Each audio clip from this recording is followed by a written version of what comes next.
आपण पाहत आहात सूर्यप्रकाश जनहित न्यूज, सदैव जनतेच्या हितासाठी। बालिकेवर अत्याचार करून तिची हत्या करणाऱ्या नराधमाला फासावर लटकावा, जय मल्हार मदत ग्रुपची मागणी। बातमी सविस्तर। मालेगाव तालुक्यातील डोंगराळे येथील 5 वर्षाच्या बालिकेवर अत्याचार करून तिची हत्या करणाऱ्या नराधमाला फासावर लटकावा, अशी मागणी तिकी येथील जय मल्हार मदत ग्रुपच्या वतीने करण्यात आली। आरोपीचा पुतळा दहन करून निषेध व्यक्त करण्यात आला।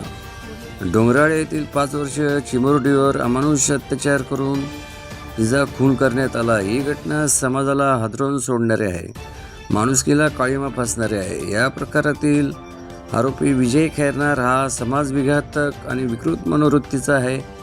त्याच्या कृत्यामुळे मालेगाव परिसरात भीतीचे वातावरण निर्माण झाले आहे। त्यामुळे हा खटला जलद गती न्यायालयात चालवण्यात यावा, आरोपीला फासावर लटकवण्यात यावे।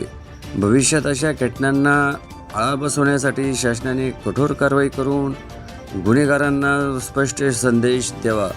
तसेच पीडित कुटुंबाला शासनाने मानसिक आधार आणि सुरक्षा द्यावी, अशी मागणी जय मल्हार मदत ग्रुप व तिघी ग्रामस्थांच्या वतीने सरकारकडे करण्यात आली।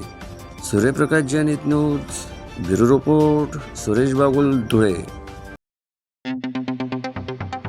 आपण पाहत आहात सूर्यप्रकाश जनहित न्यूज, सदैव जनतेच्या हितासाठी।